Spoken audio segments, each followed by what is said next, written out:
Paraquat గడ్డి మందుపై నిషేధం, రాష్ట్ర వ్యాప్తంగా అమ్మకాలపై పూర్తి ఆంక్షలు. ఇప్పటి వరకు రాష్ట్రంలో 1167 మరణాలు, 60 రోజుల పాటు కఠిన నియంత్రణలు, ఆన్లైన్ అమ్మకాలపైన నిఘా అంటూ రైతులు ఒకటి గమనించాలి. పారాక్వాట్ గడ్డి మందు అనే దాని మీద నిషేధం విధించింది ప్రభుత్వం. మీరు ఆ గడ్డి మందు కొనే ముందు 1కి 4 సార్లు ఆ పేరు చూసుకోండి. ఎందుకంటే గతంలో కూడా ఈ ప్రకటన వచ్చింది ప్రభుత్వం నుంచి.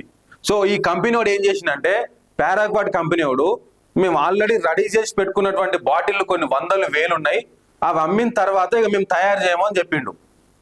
సో ఇప్పటికే ఎన్ని మరణాలు, 1167 మంది చనిపోయారు రైతులు దానివల్ల.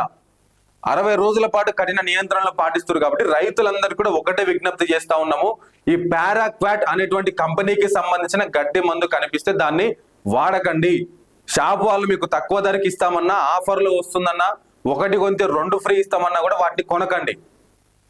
మీకు ఒకవేళ దాని పేరు చదవరాకుంటే మీ పక్కన ఉన్నటువంటి వాళ్ళ సహాయం తీసుకోండి, మీ ఇంట్లో వాళ్ళ సహాయం తీసుకొని దాన్ని ఎట్టి పరిస్థితుల్లోనూ అవాయిడ్ చేసే ప్రయత్నం చేయండి. ప్రభుత్వం దాన్ని పూర్తిగా నిషేధించింది. దానివల్ల చాలా ప్రమాదం ఏర్పడుతూ ఉన్నది, మరణిస్తూ ఉన్నారు. ఇప్పటి వరకు 1167 మంది చనిపోయినారు ఈ పారాక్వాట్ గడ్డి మందు వల్ల. సో రైతులు ఇది కూడా గమనించాలని చెప్పేసి కోరుతా ఉన్నాను. ఇక అటు పెస్టిసైడ్స్, ఇటు కల్తీ ఫుడ్, 80% ప్రాణాంతక రోగాలకు ఇవే కారణం.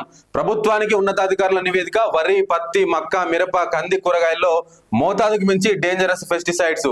ఇక మోనోక్రోటోఫాస్, క్లోరిఫైరిఫాస్, ఇక గ్లెఫోసేట్, ఇమిడాక్లోఫ్రిడ్, ఇక సైపర్ మెథ్రిన్ లాంటి ప్రమాదకర రసాయనాలు క్యాన్సర్, కిడ్నీ ఫెయిల్, శ్వాసకోశ వ్యాధులు, చర్మ వ్యాధులు, కంటి చూపు దెబ్బతినడం, ఫెర్టిలిటీ సమస్యలు నివారణకు ప్రత్యేక రోడ్ మ్యాప్ అమలు చేయాలని సర్కారుకు సిఫారసు అంటూ ఇక చూడండి ఇదంతా కూడా